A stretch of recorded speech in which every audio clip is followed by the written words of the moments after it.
Alors donc on va inaugurer cette nouvelle chose qui s'appelle un Mondo un peu conférence. Et donc j'ai demandé aux gens de préparer, de réfléchir et de préparer une question. C'est ça la seule différence.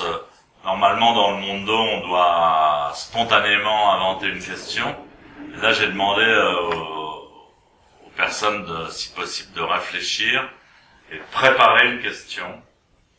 Donc est-ce que quelqu'un a préparé une question? Moi j'en aurais une. Je voudrais savoir si on peut dire qu'on devient accro aux zazen. Oui, on a déjà posé cette question-là depuis longtemps, et à mon maître aussi, on lui a demandé cette question. Et il dit tant mieux si on est accro au zazen. Mais il faut comprendre le processus du zazen n'est pas un processus qui enchaîne à une illusion. On est accro quand on est accro à quelque chose qui rabaisse ou qui enchaîne à une illusion. Alors qu'au contraire le zazen nous libère et nous corrige. Il corrige notre posture, il corrige notre structure, et donc il nous libère, il nous remet l'esprit dans les conditions normales. Et je trouve que c'est normal d'être accro, en tous les cas, d'avoir la sensibilité de l'importance que ça a de se corriger, quoi. Et alors on se corrige pas à partir d'un dogme, on se corrige à partir d'une attitude cosmique, de l'attitude cosmique de la posture, de l'attitude de l'esprit et de la respiration. Et vous pouvez avoir fait 30 ans, 40 ans de zazen, ça sera toujours le même processus, et en tant qu'être humain, vous vous déréglerez toujours. Et même moi, par exemple, j'ai eu un problème à une jambe, et j'ai pas pu faire zazen pendant une semaine. J'ai eu des problèmes de santé, de machin, de trucs. Bon dès que j'ai pu m'asseoir chez moi, je me suis assis, dans mon petit coin, j'ai fait zazen, et quand je suis sorti, les choses avaient changé. Même ma relation avec ma compagne, ou même la façon de ma relation avec moi-même, avec le cosmos, avec la réalité avait changé. Et donc on le dit ça même dans les sutras, on dit ceux qui pratiquent zazen maintiennent, les maîtres qui pratiquent zazen maintiennent le monde. C'est important, et c'est vraiment une réalité intrinsèque, interdépendante. Et on peut très bien arrêter zazen assez rapidement, et je sais pas ce qui se passerait si j'arrêtais vraiment zazen, je sais pas. Mais disons que ma croyance, c'est marrant de trouver ses croyances, parce que on vous donne pas un dogme quand vous arrivez au zen. Bien que l'être humain soit tellement dogmatique que moi j'ai jamais voulu créer de dogme dans mon groupe.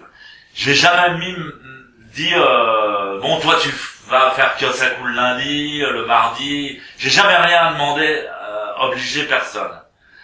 Mais mes disciples ou les gens qui m'entouraient et qui pratiquaient avec moi se sont organisés toujours tout seuls. Et toutes les choses se sont créées spontanément et naturellement.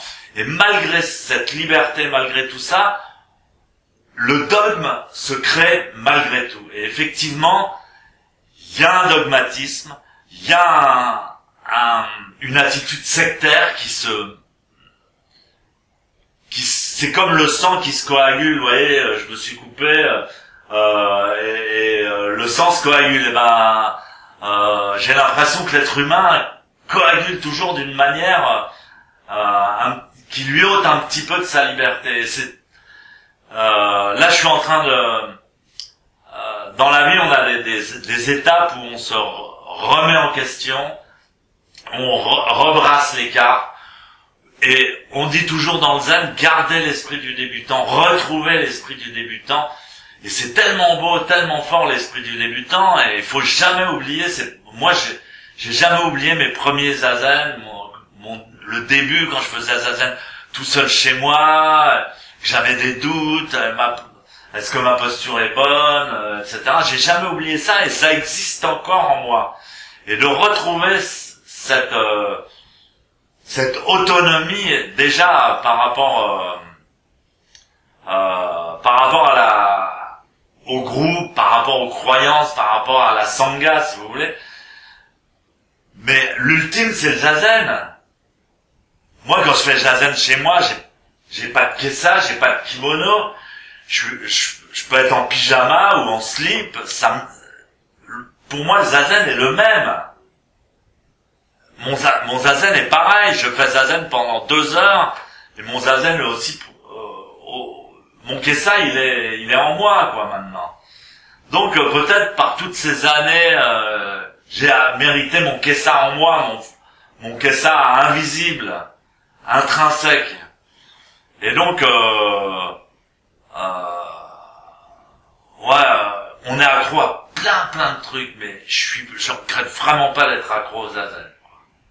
Franchement, je regrette vraiment pas. Ouais. Et depuis plus de 40 ans que je pratique, j'ai encore des zazen qui me bouleversent tellement que je dis, j'ai envie d'y retourner, j'ai envie de refaire zazen quand c'est mon prochain, j'ai encore ça. Par contre, on s'accroche, par exemple, il y a un mois, 15 jours, un mois, je me suis accroché au chewing-gum, qu'est-ce que c'est cette marque? les pires. Non, tu sais ceux quand tu les mets dans le Coca-Cola, ça explose. Une babole, non?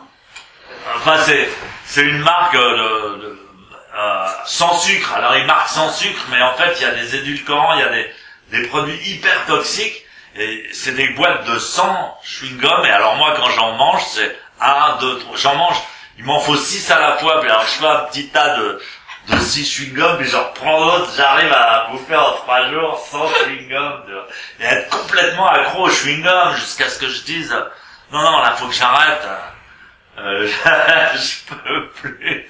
C'est pareil, qu'est-ce qu'il y a comme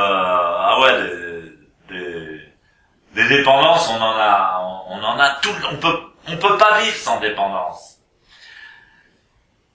Pensez à la construction de notre système solaire.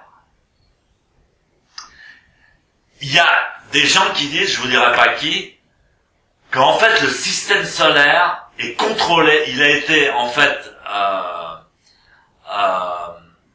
comment je pourrais dire ça, il a été créé en fait, réglé. Il est réglé et il est contrôlé par des êtres évolués. Voilà. Et donc on marche, toutes les planètes du système solaire fonctionnent les unes par rapport aux autres en suivant la trajectoire du soleil qui est, je dirais pas infinie, puisque elle procède de comment on appelle ça, non, merde, je trouve plus mes mots, de la, comment? La galaxie, putain. Elle procède de la galaxie. Mais en fait, quand on regarde bien, le soleil, c'est un astre, il suit une trajectoire, donc qui est galactique, donc c'est sur des milliards d'années-lumière, c'est énorme. Donc il suit cette courbe, mais il est toujours il va toujours dans un territoire nouveau. Il fait pas le même tour que l'année dernière. Donc on est toujours dans l'inconnu. Le soleil, il va vers l'inconnu. Et toutes les planètes du système tournent autour, et les unes autour des autres, et ça fait des spirales qui suivent un chemin dans l'infini. Et qui sont parfaitement réglées au millimètre. depuis des milliers d'années, des milliers d'années. Et ça crée un équilibre et ça crée au milieu notamment une biosphère. Paraît-il qu'il y en aurait eu d'autres dans le temps, mais que elles se sont polluées, bon, elles marchent plus. Mais pourquoi je disais ça, je ne sais plus. Pourquoi je parlais de ça? On est forcément à dépendre. Ah oui, accro. Donc, pour fonctionner, pour que la vie fonctionne, il faut des rythmes. Il y a toujours un rythme. Vous voyez? Alors il y a les années, il y a les saisons, il y a les jours, il y a les planètes les unes par rapport aux autres, etc. Et puis nous-mêmes dans notre vie, pour exister, on existe en fait dans ce vide sidéral et sidérant, et on a besoin de rituels pour s'équilibrer. Alors ça va être de mettre son réveil avant de se coucher, ça va être de se brosser les dents, machin, ça va être de manger son petit bonbon à je sais pas quelle heure, de prendre son petit café après le repas. Même dans le boulot, on va à la machine à café, on va se prendre un café, et on a besoin de rythme. Et on a besoin aussi affectivement de dépendre des autres aussi. Alors évidemment on dit je suis moine, je dépends de rien. Je dépends de rien ni de personne, je suis seul, le cosmos, je suis seul au milieu du cosmos.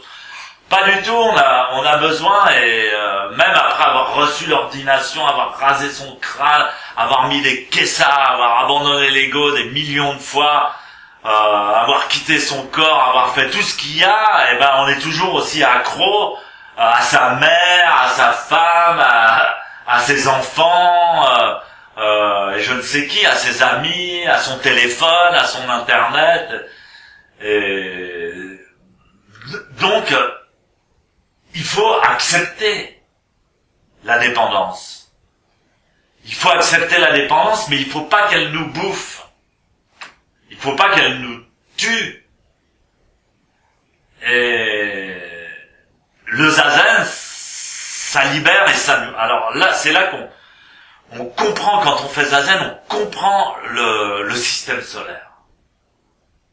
On comprend qu'il y a quelque chose qui est vraiment bien réglé. C'est réglé. Pour ça, j'aime beaucoup les horloges, j'aime beaucoup les montres aussi à mécanisme, les montres suisses. Mais quand on se fait une heure et demie de zazen et qu'on a vraiment l'impression qu'on s'est réglé, et puis que la conscience a changé, qu'on s'est réharmonisé, et que les choses vont beaucoup mieux. Bon, il y a des fois où ça va pire, mais en général, franchement, c'est ce que tout le monde cherche en fait. Une drogue qui ferait du bien et pas du mal. Si on la trouvait, on fera peut-être plus zazen. Dans les sutras, ils disent, dans quel sutra c'est? Il est possible que ce soit dans Vimalakirti. Et alors, il est en train de donner c'est un bodhisattva, Vimalakirti, c'est-à-dire que c'est un gars, il a dépassé la dimension des curés, des moines, des maîtres, tout ça. C'est un gars d'une immense dimension, qui est contemporain du Bouddha. Et alors, à chaque coup, il va voir les disciples du Bouddha, et puis il se moque d'eux, il leur donne des enseignements tellement puissants, que ceux-là, ils flippent complètement, ils rentrent chez le Bouddha, puis ils disent, ouais, on a rencontré Vimalakirti, et tout ça. Et donc, on l'appelle le laïc, il est laïque, en fait. C'est un saint laïque. Et alors, à un moment donné, il y a toute une période où il va faire goûter une nourriture divine aux disciples du Bouddha qu'il a invités chez lui. Et puis je sais plus, il appelle un bodhisattva d'un autre univers à venir suivre sa conférence et se mêler aux disciples du Bouddha de l'époque.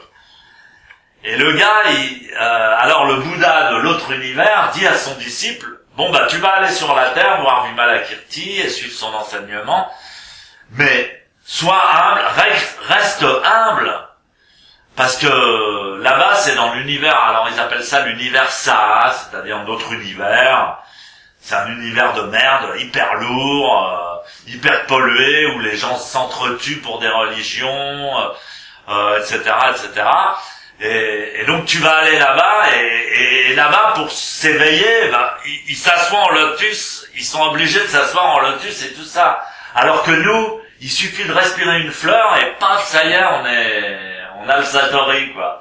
Alors, te moque pas d'eux, parce qu'ils ont beaucoup de mérite, que malgré la difficulté de leur univers, pour continuer à persister dans la voie juste et à continuer Zazen.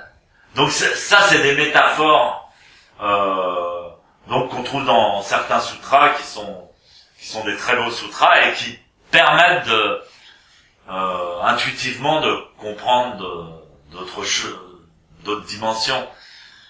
Mais voilà, donc moi je pense qu'on participe en faisant Zazen, c'est pas seulement égoïste, et même quand on fait Zazen tout seul, mon maître, le maître de mon maître, c'était Kodo Sawaki. C'est au Japon reconnu comme vraiment, on disait il y a un maître comme ça tous les 505 siècles, c'est un type extraordinaire, bon, bref. Et ah oui, alors il a donné la transmission à ses disciples. Ben, en fait, mon maître, il a donné quelques transmissions, il me disait diplomatiques. Voilà son terme. Alors il me disait oui, lui, il a reçu le shio de maître Kodo Sawaki, mais c'était diplomatique, c'est un shio diplomatique. Ah bon? Et alors il me disait, il y a que 3 disciples qui ont reçu la transmission de maître Kodo Sawaki. Il y a maître Deshimaru, il y a une nonne, une femme, Kikuzel Kessa, et il y a un autre moine, qui paraît-il me ressemblait. Il me disait tout le temps, ah, vous lui ressemblez, vous lui ressemblez, vous lui ressemblez. Et donc cet autre moine, il a suivi Kodo Sawaki pendant longtemps, et un jour, on l'a accusé à tort d'avoir soi-disant pris de l'argent dans la caisse. Et Maître Kodo Sawaki a dit, Maître Kodo Sawaki, il a dit, bon, c'est cosmique, il faut que ce type-là, il s'en aille. Et donc, il a dit, oh, t'as volé de l'argent, il savait que c'était pas vrai, mais il a dit, t'as volé de l'argent, tu dois partir. Et le gars est parti, et il a fini sa vie dans un jardin public à quelle est la ville? C'est près de Kyoto, Nara, je crois, il me semble. C'est un grand jardin public au Japon où il y a des cerfs, des biches en liberté, qui est très célèbre. Et lui, il s'est installé dans ce jardin public. Il s'est installé une grande tente, une belle tente, et il fait Zazen tout seul depuis, là il est mort, mais il faisait Zazen tout seul, sans disciple, sans maître, sans sangha, et quand on passait le voir, eh bien, il jouait avec une feuille, une herbe, il jouait de la musique. Alors quand on est passé le voir, évidemment il a joué la Marseillaise, et il jouait de la musique et il offrait le thé aux gens qui passaient, et il faisait Zazen tout seul.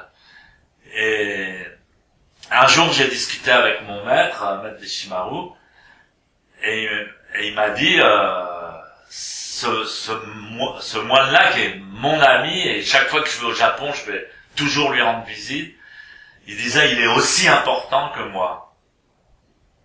Il n'a pas de disciple, il n'est pas connu, mais personne ne le connaît, il est tout seul, mais c'est l'esprit, le vrai esprit zen japonais. Il fait Zazen tout seul, mais son Zazen tout seul est aussi important que moi. Donc ça, encore une fois, une leçon. Donc on fait pas Zazen seulement pour soi, on fait Zazen pour maintenir le monde. Et si vous savez de combien il y a d'histoires avec lesquelles on a maintenu le monde uniquement en faisant Zazen, ou des fois en chantant la Nyashinyo. Et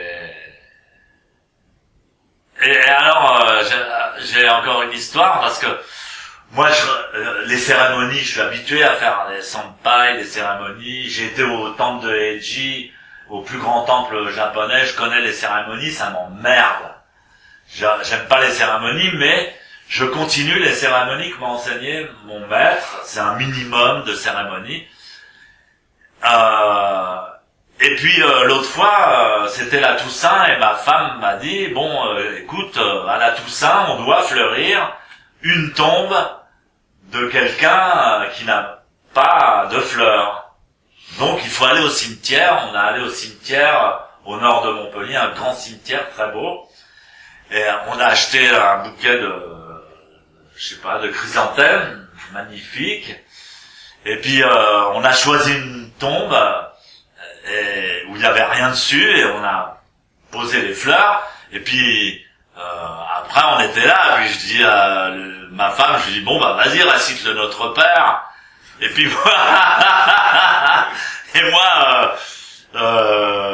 j'ai vu que ce que j'ai appris c'est l'Anya Shingyo, j'ai chanté l'Anya Shingyo et c'était très très puissant. L'énergie qui s'est manifestée était extrêmement puissante et on a reçu beaucoup de remerciements. Alors on l'avait d'abord fait à un endroit où c'était près du crématorium, donc c'était des cendres. Donc on l'a fait pour une dizaine de tombes où il n'y avait rien dessus. Puis après en marchant, on a vu beaucoup d'autres tombes qui n'avaient pas été fleuries. Et après on a trouvé la tombe d'un jeune homme qui est mort très jeune, et sa tombe était oubliée. On lui a amené les fleurs, on a recommencé, on a repiqué les fleurs de là. Et donc il n'y a pas besoin d'être moine, il n'y a pas besoin de faire partie une fois que c'est ancré en soi, on se rend compte que ça existe. Il faut pas le perdre. Et la meilleure façon de perdre ça, c'est précisément la dépendance. C'est de se créer d'autres dépendances qui sont néfastes et qui nous abîment, au lieu de... Donc faut pas oublier Zazen, et il dit si vous êtes dépendant du Zazen, tant mieux. Yes, good. Voilà, écoutez, j'espère que ça vous suffira pour ce soir. Bonne soirée.